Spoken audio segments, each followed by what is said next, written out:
आज हम बात कर रहे हैं स्टॉक मार्केट की। और भारत आज दुनिया की 5वीं बड़ी मईशत है।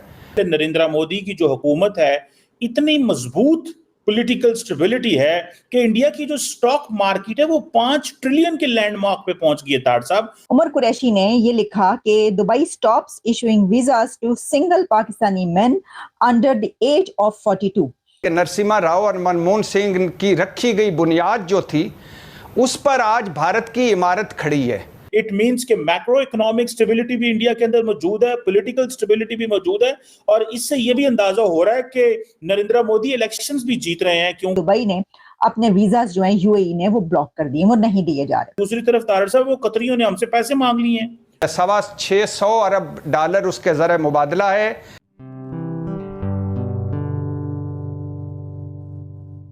नमस्ते दोस्तों, जय हिंद। निक न्यूज़ बर्नर की रिएक्शन वीडियो में आप सभी का स्वागत है। दोस्तों, आप सभी जानते हैं कि भारत की इकोनॉमी दिन ब दिन बढ़ती जा रही है।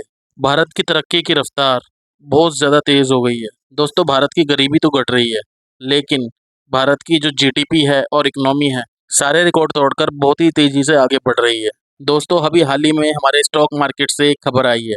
उस खबर के अनुसार, और दोस्तों वो खबर यह है कि हमारे स्टॉक मार्केट की वैल्यू $5 ट्रिलियन से बहुत आगे निकल चुकी है।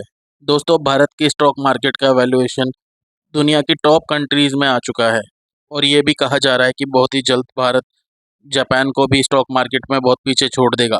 और दोस्तों, आप सबको ये भी बता दें कि बहुत ही जल्द भारत जापान को इकनॉमी वाइज बहुत पीछे छोड़ देगा। अब दोस्तों, भारतीय इकनॉमी स्टॉक मार्केट में जिस तरह से तेज़ी पकड़ रही है, उसे देखकर काफ़ी इन्वेस्टर भारत की इकनॉमी में इन्वेस्ट करना बहुत ज़्यादा पसंद करेंगे, क्योंकि जिस तरह से भारत की स्टॉक मार्केट, भारत की इकनॉमी और भारत की कंपनी ग्रो कर रही हैं। तो दोस्तों, देर न करते हुए चलते हैं आगे की वीडियो की तरफ। धन्यवाद। एक सीनियर रिपोर्टर और जर्नलिस्ट उमर कुरैशी जो हैं, उमर कुरैशी ने ये लिखा कि Dubai stops issuing visas to single Pakistani men under the age of 42। और उन्होंने कहा है कि कोई फॉर्मल अनाउंसमेंट इस सिलसिले में नहीं की गई, लेकिन उन्होंने ये वेरीफाई किया। उनका कहना था, but have verified this from several reliable sources in the local travel industry। यानी उमर कुरैशी ने इस सिलसिले में इन्वेस्टिगेट किया कि क्या ये बात सही है। तो उन्होंने अब जो उनके पाकिस्तान में जो भी वीज़ा का काम करते हैं उससे पूछा, तो उन्हें ये पता चला कि जनाब हाँ, ये बात वेरिफिकेशन के बाद बताई जा रही है कि पाकिस्तानी खास तौर पर जो अंडर 42 एज के हैं मेन, सिंगल मैन भी इसके अंदर कहीं पर किसी जगह लिखा, उसके लिए दुबई ने अपने वीजा जो है यूएई ने वो ब्लॉक कर दिए, वो नहीं दिए जा रहे। तार साहब, अमूमन ये होता है कि जब किसी मुल्क के अंदर इलेक्शंस हो रहे होते हैं तो अनसर्टन सिचुएशन होती है कि पता नहीं कौन वजीर आजम बनेगा, इलेक्शंस का जो माहौल होता है। लेकिन तार साहब, 10 साल में पिछले नरेंद्र मोदी की जो हुकूमत है, इतनी मजबूत पॉलिटिकल स्टेबिलिटी है कि इंडिया की जो स्टॉक मार्केट है वो 5 ट्रिलियन के लैंडमार्क पे पहुंच गई है। तार साहब, और ये मजे की बात है, अभी सिर्फ 5 राउंड जो हैं वो हुए हैं, अभी 2 राउंड पड़े हुए हैं, लेकिन स्टिल जो स्टॉक मार्केट है उसमें इतनी स्टेबिलिटी है। इट मींस कि मैक्रो इकोनॉमिक स्टेबिलिटी भी इंडिया के अंदर मौजूद है, पॉलिटिकल स्टेबिलिटी भी मौजूद है, और इससे ये भी अंदाजा हो रहा है कि नरेंद्र मोदी इलेक्शंस भी जीत रहे हैं। क्योंकि अगर अनसर्टन सिचुएशन हो तो मार्केट्स फ्लक्चुएट करती हैं। आप खुद तार साहब बड़े मजबूत बिजनेसमैन, अमेरिका में इतना बड़ा बिजनेस करते हैं। तार साहब, एक तरफ तो ये मसला है, दूसरी तरफ तार साहब वो कतरियों ने हमसे पैसे मांग लिए हैं। वो कतर के फॉर्मर प्राइम मिनिस्टर रह चुके हैं, शेख हम्माद बिन जासम बिन जबर अल थानी। उन्होंने कहा हमारा $450 मिलियन दें। आपने वो हमारे जिस कंपनी में हमने इन्वेस्ट किया था उसमें 800 मिलियन की इनकम हो चुकी है और आपने अभी तक पैसे नहीं भेजे। तार साहब, ये इसको आप कैसे देखते हैं कि एक तरफ हमसे, और शायद इससे लग ये रहा है कि वो सऊदीज को अलर्ट कर रहे हैं कि आप वहां पे इन्वेस्टमेंट तो कर रहे हैं लेकिन बी केयरफुल, ये पैसे वापस नहीं करते। तार साहब, कैसे देखते हैं इस फाइनेंशियल सिचुएशन को? मैडम शेख, नरसिम्हा राव और ये हमें मानना पड़ेगा कि नरसिम्हा राव और मनमोहन सिंह की रखी गई बुनियाद जो थी उस पर आज भारत की इमारत खड़ी है। और भारत आज दुनिया की 5वीं बड़ी मईशत है। $6.5 अरब या $625 अरब उसके ज़रिए मुबादला है। आईटी, तिजारत, सफारतकारी, स्पोर्ट्स, फिल्म इंडस्ट्री, भारत कहीं से कहीं पहुंच चुका है, हमारे साथ आज़ाद हुआ है। वो सिर्फ चांद पर नहीं पहुंचा बल्कि इन शोबों में भी चांद पर पहुंच चुका है।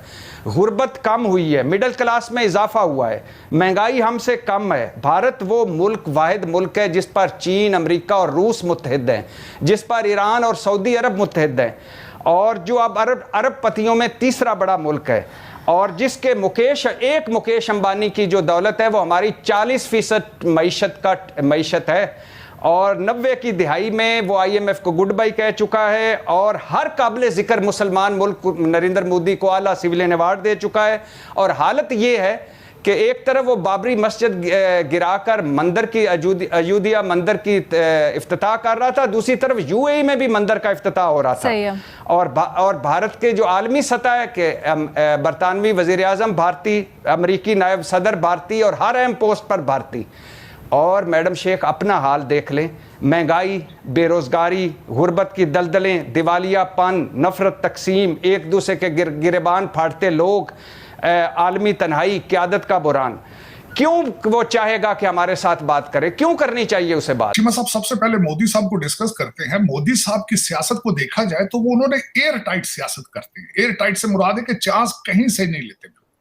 और दूसरा जो मैंने बिलखसूस ये देखा है कि जिस तरीके से मोदी साहब का, जब अगर आप पोर्टफोलियो स्टडी करते हैं, जिस तरीके से उनकी डेडिकेशन और उनकी एक जिस तरीके से ही started as a political worker, और फिर और जो मैं बिलखसूस है खास कर बात करता हूं कि मोदी साहब अपने जब लोग सियासतदान जब जीत जाते हैं तो वो एक रिलैक्स मूड में चले जाते हैं, फिर गलतियां भी करते हैं, फिर बदले भी लेते हैं, बदले की सियासत भी करते हैं, फिर चांसेस लेते हैं, टीम मेंबर्स अपने उनके वजीर जो है उनको खुली छुट्टियां मिल जाती हैं, करप्शन में बात। मोदी साहब अपने इलेक्शन कैंपेन मोड से बाहर ही नहीं आते।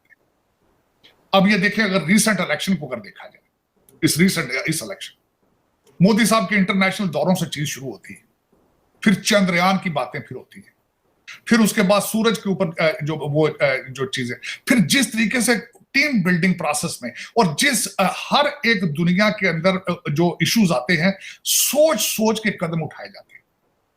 देखें, उन्होंने 7 अक्टूबर को उन्होंने हमास को कंडेम किया, फिर उसके बाद सिचुएशन चेंज हुई है तो उन्होंने अपना सपोर्ट चेंज करके वो फलस्तीनियों के साथ चले गए।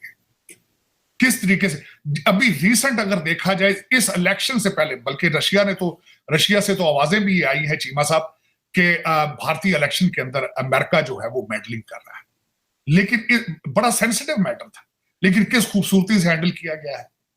पैनिक नहीं हुए। देखिए ना, पैनिक हो जाते ना, पैनिक होके कोई ऐसा बयान दे देते, जयशंकर साहब भी बयान ऐसा दे देते, अमित शाह साहब ऐसा बयान दे देते, मोदी साहब ऐसा बयान दे जाते जो डीरेल हो जाते, इलेक्शन पे इंपैक्ट आ जाता। इलेक्शन के दौरान 2-4 स्टेप लिए गए हैं, मैं हैरान हूं कि वो भी उनके हक में जा रहे हैं। जिस तरह आप देख लें, दिल्ली के चीफ मिनिस्टर साहब हैं जेल में, केजरीवाल साहब, लेकिन कोई असर नहीं पड़ा। उसके बाद आप देखें कि इस इलेक्शन के दौरान ही आज ईरान का ये हादसा हो रहा है। इलेक्शन के दौरान इलेक्शन तो हो रहा है। फिर उसके बाद मैंने देखा है जिस तरीके से आज हम बात कर रहे हैं स्टॉक मार्केट की, आज से हफ्ता पहले थोड़ा सा फ्लक्चुएशन हुई है, लेकिन 2 लोगों ने फौरन उसको कवर करने की कोशिश की है। अमित शाह साहब ने भी स्टेटमेंट दी थी, डॉक्टर जयशंकर साहब ने भी उसको एड्रेस किया था, इसी फ्लक्चुएशन को। तो चीमा साहब, इसी इलेक्शन के दौरान श्रीलंका वाले भाग के चाइना गए हैं, चाइना ने बंदरगाह की एक्सपेंशन की है, लेकिन इसी इलेक्शन पे उन्होंने फौरन जाके ईरान के साथ डील बना ली है अपनी फौरन।